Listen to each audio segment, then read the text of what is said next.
Hi friends, ಇವತ್ತು ಹಾಲು ಪುಡಿಯಲ್ಲಿ ಪನ್ನೀರ್ ಮಾಡೋದು ಹೇಗೆ ಅಂತ ತೋರಿಸ್ತೀನಿ ನಿಮಗೆ.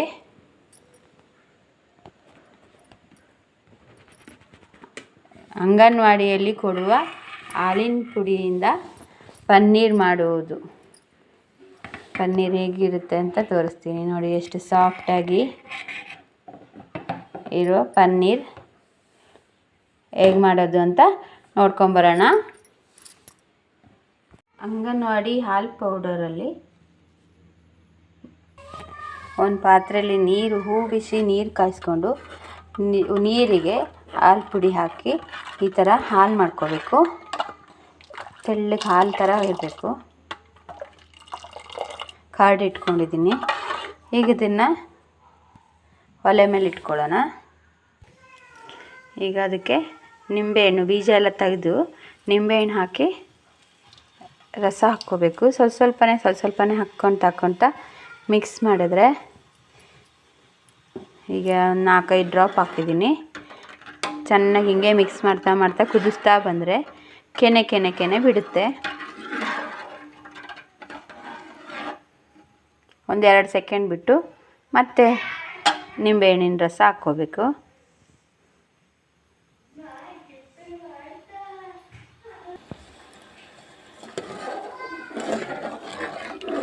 ಈಗ ಮತ್ತೆ ನಿಂಬೆ ಹುಳಿ ರಸ ಹಾಕ್ಕೊಳ್ಳೋಣ.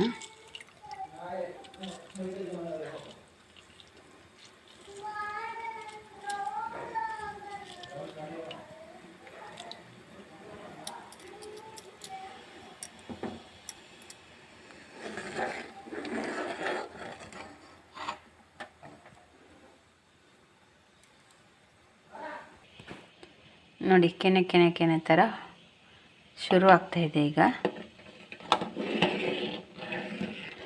ಮತ್ತೆ ಇನ್ನೊಂದು ಅರ್ಧ ನಿಂಬೆಹಣ್ಣು ಇದೆಯಲ್ಲ, ಅದನ್ನು ಹಾಕ್ಕೊಳ್ಳೋಣ.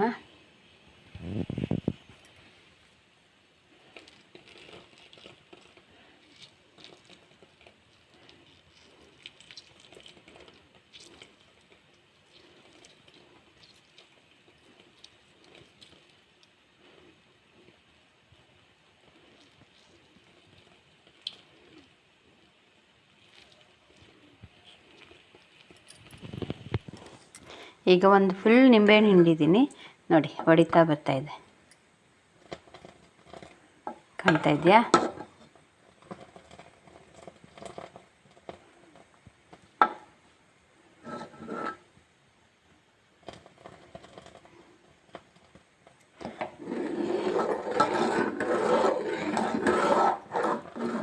ಹಿಂಗೆ ಸ್ವಲ್ಪ ಹೊತ್ತು ಕುದಿಯಕ್ಕೆ ಬಿಟ್ಟರೆ ಈಗ ಹಾಲು ಥರ ಇರೋದೆಲ್ಲ ನೀರು ಥರ ಆಗುತ್ತೆ. ನೀರು ಥರ ಆಗೋವರೆಗೂ ಹಿಂಗೆ ಕುದಿಸ್ತಾ ಇರಬೇಕು. ಇದಕ್ಕೆ ಒಂದು ಫುಲ್ ನಿಂಬೆಹಣ್ಣು ಬೇಕಾಯಿತು ಹುಳಿ ಹಾಕೋಕ್ಕೆ.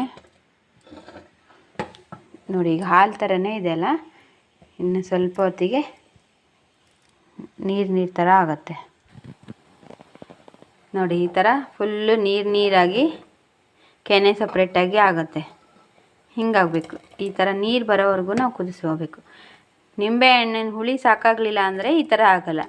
ಅಕಸ್ಮಾತ್ ಹುಳಿ ಈ ಥರ ಆಗಲಿಲ್ಲ ಅಂದರೆ ಮತ್ತೆ ಒಂದು ಅರ್ಧ ನಿಂಬೆಹಣ್ಣು ಹಾಕ್ಬೋದು. ನೋಡಿ, ಈ ಥರ ನೀರಾಗಬೇಕು. ಸಪ್ರೇಟ್ ನೀರಾಗಬೇಕು, ಕೆನೆ ಸಪ್ರೇಟ್ ಆಗಬೇಕು. ಈಗ ಪರ್ಫೆಕ್ಟಾಗಿ ಆಗಿದೆ. ಇದನ್ನು ಮುಚ್ಚಿ ಒಂದು 5 ನಿಮಿಷ ಮುಚ್ಚಿಟ್ಕೋಬೇಕು. ಈಗ ಮುಚ್ಚಿಟ್ಟಿದ್ದನ್ನ ತೆಗೆದು ನೋಡೋಣ. ನೋಡಿ, ಹೆಂಗೆ ಕೆನೆ ಥರ ಆಗಿದೆ ನೋಡಿ. ನೀರೆಲ್ಲ ಬೇರೆ ಬಿಟ್ಕೊಂಡಿದೆ, ಇದೇ ಬೇರೆ ಆಗಿದೆ. ಈಗ ಇದನ್ನು ಇನ್ನೊಂದು ಪಾತ್ರೆ ತಗೊಂಡು ಆ ಪಾತ್ರೆಗೆ ಒಂದು ಬಿಳೆಯದು ಬಟ್ಟೆ ತಗೊಂಡು ಹಿಂಗೆ ಹಾಕ್ಕೋಬೇಕು.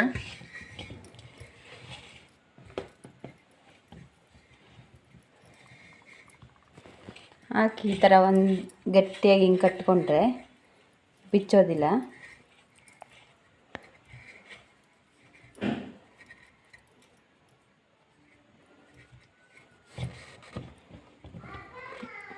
ಹಿಂಗೆ ಕಟ್ಟಿಟ್ಕೊಂಡು ಈಗ ಇದನ್ನು ಇದರೊಳಗಡೆ ಹಾಕ್ಕೊಳ್ಳೋಣ.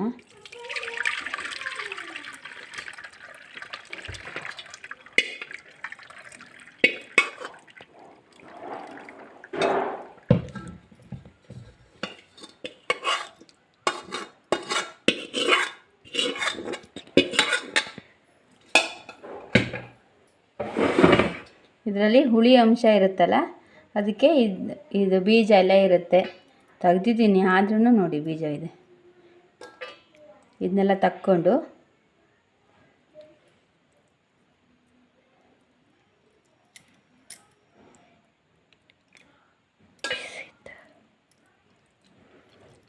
ಈಗ ಈ ಹುಳಿ ಅಂಶ ಹೋಗಬೇಕು ಅಂದರೆ ನೀರು ಹಾಕಿ ಮತ್ತೆ ವಾಶ್ ಮಾಡಬೇಕು.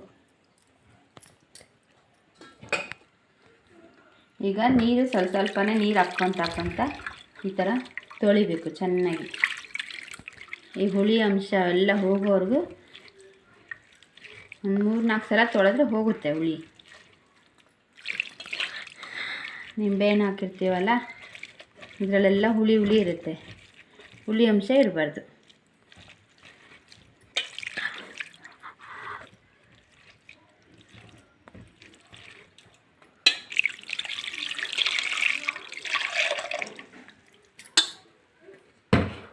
ನೋಡಿ, ಇಷ್ಟಾದರೆ ಸಾಕಾಗುತ್ತೆ.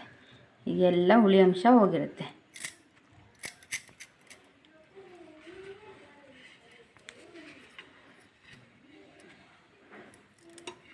ಹಿಂಗೆ ಮಾಡಿ ತಕ್ಕೊಂಡು ತಿರುಗಿಸಿ ಚೆನ್ನಾಗಿ ಈ ನೀರನ್ನೆಲ್ಲ ತಕ್ಕೋಬೇಕು. ಹಿಂಡಿ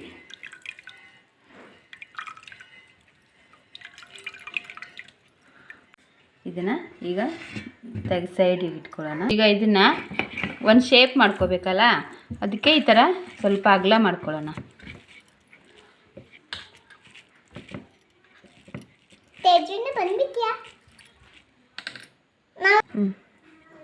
ಈಗ ಶೇಪ್ ಮಾಡ್ಕೊಳ್ಳೋಣ.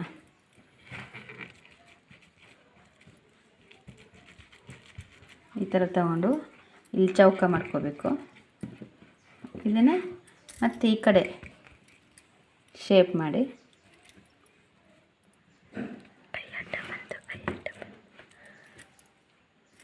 ಈಗ ಇದನ್ನು ಶೇಪ್ ಮಾಡ್ಕೊಳ್ಳೋಣ.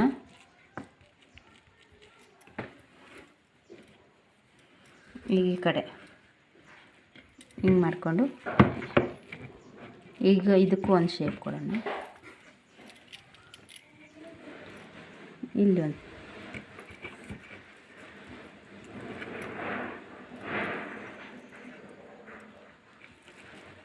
ನೋಡಿ, ಈ ಥರ ಚೆನ್ನಾಗಿ 4 ಕಡೆನೂ ಶೇಪ್ ಕೊಟ್ಕೊಂಡು ಹಿಂಗೆ ಸ್ವಲ್ಪ ಪ್ರೆಸ್ ಮಾಡಿ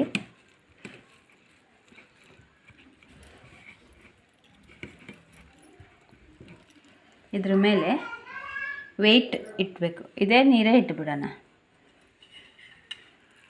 ನಾವು ಏನು ನೀರು ತೆಗೆದಿದ್ದೀವೋ ಆ ನೀರೇ ಇದ್ರ ಮೇಲೆ ಹಿಂಗೆ ಇಟ್ಟರೆ ವೆಯ್ಟು ವಜ್ಜೆ ಜಾಸ್ತಿಯಾಗಿ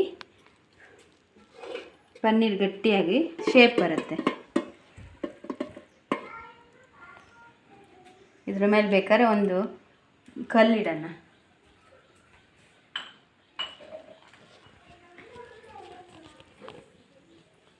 ನೋಡಿ, ಇದು ವಜ್ಜೆ ಇದೆ, ಕಬ್ಬಿಣದ್ದು ಕುಟ್ಟಾಣಿ. ಇದನ್ನ ಇಟ್ಕೊಳ್ತೀನಿ. ಹಿಂಗಿಟ್ರೆ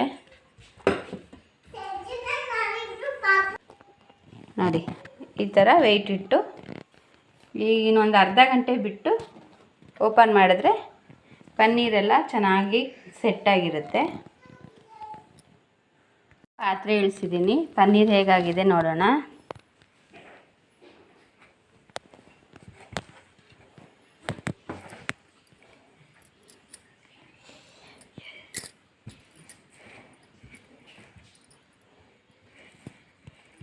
ನೋಡಿ ಎಷ್ಟು ಚೆನ್ನಾಗಿ ಸೆಟ್ಟಾಗಿದೆ ಅಂತ. ಇದನ್ನ ಬಿಡಿಸ್ಕೊಂಡು ಕಟ್ ಮಾಡಿಬಿಟ್ರೆ ಪನ್ನೀರ್ ರೆಡಿ ಆಗುತ್ತೆ. ನೋಡಿ ಫ್ರೆಂಡ್ಸ್, ಎಷ್ಟು ಚೆನ್ನಾಗಾಗಿದೆ ಪನ್ನೀರು. ಯಾರ್ಯಾರು ನನ್ನ ಚಾನಲ್ ಹೊಸ್ದಾಗಿ ನೋಡ್ತಾ ಇದ್ದೀರಾ ಸಬ್ಸ್ಕ್ರೈಬ್ ಮಾಡ್ಕೊಳ್ಳಿ. ಲೈಕ್ ಮಾಡಿ, ಶೇರ್ ಮಾಡಿ, ಕಮೆಂಟ್ ಮಾಡಿ. ಇದರದ್ದು ಏನು ಮಾಡ್ತೀನಿ ಅನ್ನೋದು ರೆಸಿಪಿ ಬೇಕಂದರೆ ಕಮೆಂಟ್ ಮಾಡಿ.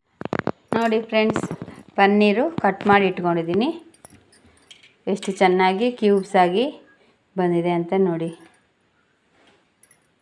ಎಷ್ಟು ಸಾಫ್ಟಾಗಿದೆ, ಎಷ್ಟು ಚೆನ್ನಾಗಿ ಬಂದಿದೆ ನೋಡಿ. Thank you for watching. Bye bye.